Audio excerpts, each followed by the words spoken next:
Hey guys, how you doing? Welcome to Just the Plant Room. So on today's edition, I want to talk to you about buying plants to put where you think they want to be at all costs rather than where they should be. And this poor guy up here is example of me breaking one of my own cardinal rules. So if you're interested in this type of content, stick around.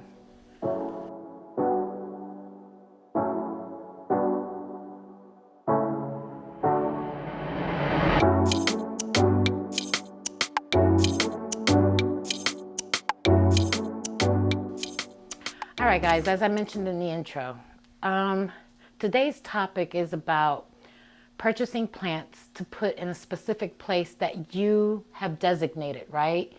And sometimes that's just not where the plant wants to be. As an example, I have here my japonica.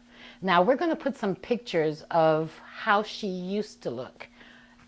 In order to understand my dilemma and why she looks this way, let's talk about how she came to me. So I purchased this plant, I want to say about 2 years ago. She was a small specimen, but she grew up to be very beautiful. When we converted this into a plant room, she lived in here. As a matter of fact, she lived in between the two cabinets and she got ambient light from that. She had grown to be very bushy and beautiful. I noticed she had thrips. So I took her out of here and I sprayed her down. And I don't have a whole lot of places to isolate plants. So she ended up in the downstairs bathroom where she would get afternoon sun from the west. And she was happy there. As of recently, I thought I would put her in my bedroom. So I took her upstairs and I put her in the bedroom where she was getting not even bright light, just light, if you will, from an east window that has a huge tree in front of it. And even though I had a support light there for her, she didn't like it. And she told me so really quick. Now, granted, she had leaves on these stalks everywhere. So she dropped every leaf she had to let me know her displeasure. I mean, and quickly. They were all over the place. She just dropped all of those leaves. So today my endeavor is to repot her and put her into something smaller. Because she's lost all these leaves and she's not actually happy, my thought process on this is that, one, because she's not supporting so many leaves, she doesn't need all of this medium. Two, I am going to risk overwatering her by leaving her in here. And three, I can see she's trying to put out new growth. If we zoom in, let me turn her around. We can see right there. We can see where she's trying to sprout. So this plant is not dead. She's just not happy. I've inspected her. She does not have any insects that I can see. I am going to put her into something smaller, and I am going to potentially leave her in this room. I'm going to treat her, and then I'm going to leave her in here where she'll get some more light to see if we can help her grow. So I think when we have plants, obviously we want to decorate our homes with our plants, and, we have spots that we see where we say, okay, a plant will look good here. And that is what I did. Even though she started in the bedroom and then ended up down here into the bathroom and then back to the bedroom where she voiced her opinion that she didn't like it. I guess oh man, and we have water spillage. And I don't have a napkin in here. Cameraman, can you get me a napkin? But as we continue to chat together. Sorry? Yeah, that's fine.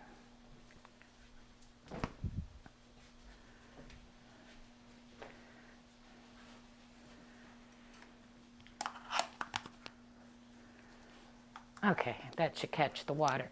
As we continue to chat, I am telling you this because You might have that spot in your home where you think a plant would look great. And granted, you may buy the plant, which you should if you love the plant, but we need to monitor them, right?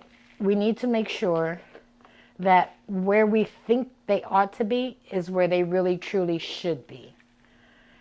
And in this case, I failed this plant because I wanted her somewhere where she didn't want to be. She was happy in the bathroom. She wasn't growing, she wasn't thriving, but she wasn't dropping all of her leaves either. So we're going to see if we can give her a second chance to come back. And in all honesty, I think that she will come back because I can see the potential for growth in her stems. These leaves still show, these are some of the older leaves, so they're showing the thrip damage that she had previously. There's nothing I can do about that, and I don't want to cut them off because she needs to be able to photosynthesize. Now, when we buy plants, we should really think about where we want to put them. And, you know, even though that spot that you've chosen to place a plant because you think it would look aesthetically beautiful, I think that when you put it there, take notice of the light. You know, if it's by a window, how does that light come in? Is it by an air vent? Will it get too much light? Do you need to add support lighting for it? All of these things should be things that we should consider because I get putting plants in places to make the area look more lively, but sometimes those places aren't conducive to the growth of the plant. So from what I can tell, her root system still looks good. Now, if I didn't mention this, this is, I think it's called a Fantasia japonica. And there is actually a variegated version of this plant, which I think is very pretty. They're easy to care for. Prior to her getting thrips, I didn't have any problem with her. She was doing really, really well. And I think this flower pot that I've chosen might be a bit too small for her. But we're going to try to get rid of some of this. She's already under stress, and me messing around with her roots is probably not the best thing.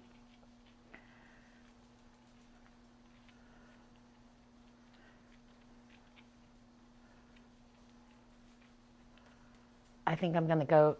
You guys are going to have to bear with me. I just assumed that this pot would be sufficient for her. But her root ball is a little bit bigger than that, and I don't really want to take off much more than what I've already taken off. So I'm going to run and grab another plant. And through the magic of video, we're going to pause real quick. All right, guys, so I'm back. I found a different pot for her, and I want to put her in something plastic because I want to be able to spy on the roots. Although her roots are very fine, I want to be able to monitor those roots.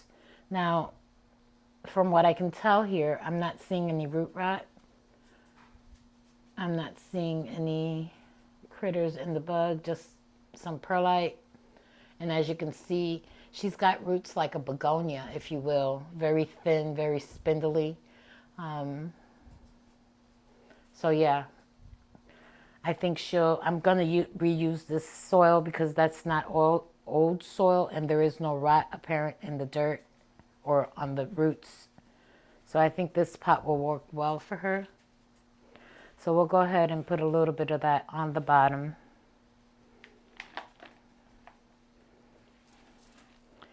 Now, if you notice, this is very different from the soil that I tend to use. This is a lot airier. It doesn't clump very much, but it's airier. I did notice during my care of this plant that it does like to stay moist. It doesn't enjoy drying out. So this mixture that she has is a little bit more moisture retentive. It has just a little bit of spag, perlite. It has lecabars. Yeah, so very light and airy.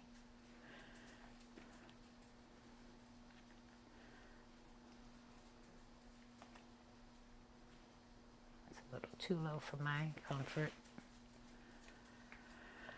So have you done that? Have you bought a plant specifically for a spot, and when you bought it, it was beautiful, and then all of a sudden you notice that the leaves are dropping and you're wondering, what did you do wrong?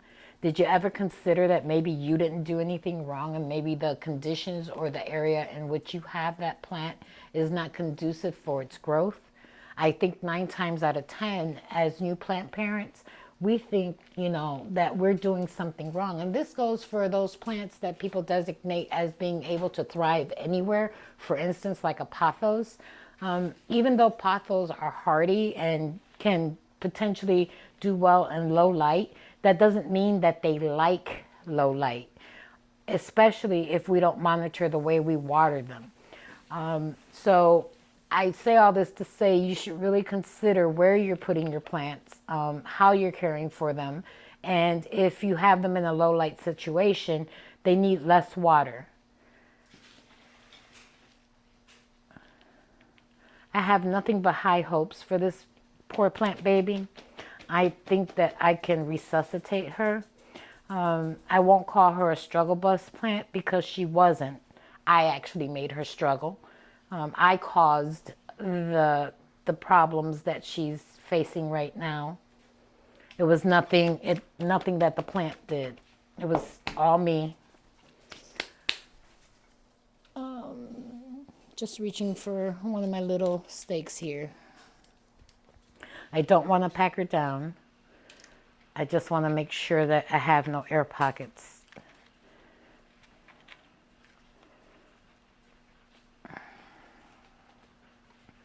And I use a screw or a bamboo stake, whatever you call it, just to make sure, that the dirt is actually going around that root ball.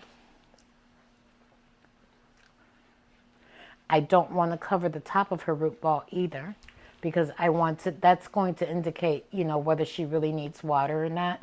We have a tendency of, when we repot our plants, to cover the root ball, and I don't think that we should, because then we can't really assess whether that plant needs water or not.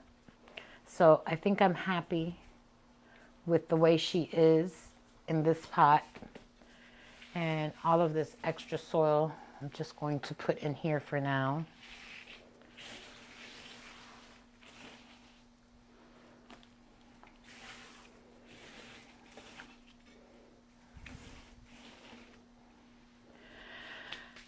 Now, for the sake of demonstration, I am going to use my microscope to see if we can see any pests on here. And what we'll do is we'll actually put a small video on the side so that you guys can see what I see. Again, like I mentioned, the damage that she currently has on these leaves is previous damage from what I can tell. It's not damage from a new pest or something that has emerged. So maybe I can, for now, I don't know if this, well, no, because then I can't see what I'm doing. But we'll add the video of this so that you can see. We'll try, as my husband says. So right now, I do believe that is dirt.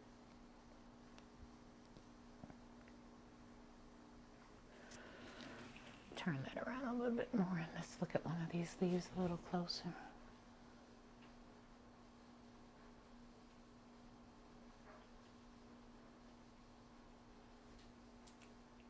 Are you recording? Probably not. Let's see. How do I know if it's recording? Hold on. All right, guys. Wait 1 minute. All right, guys. My apologies. New toys, new gadgets.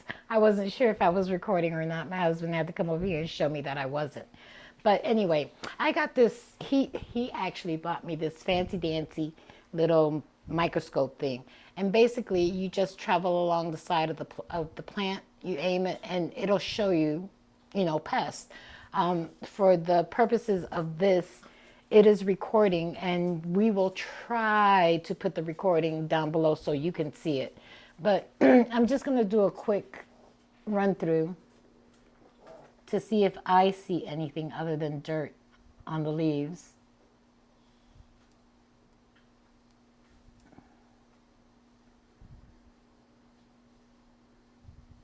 which I am not.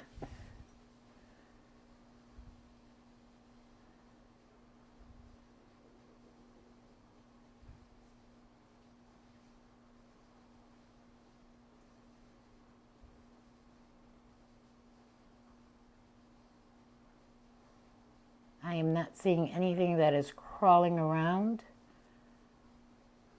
or that looks suspect. Nothing but the natural coring of the plant right up in here.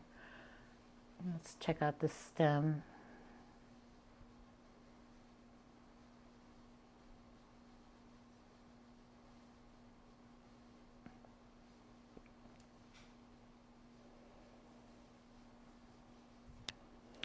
Everything looks good to me. So I am going to,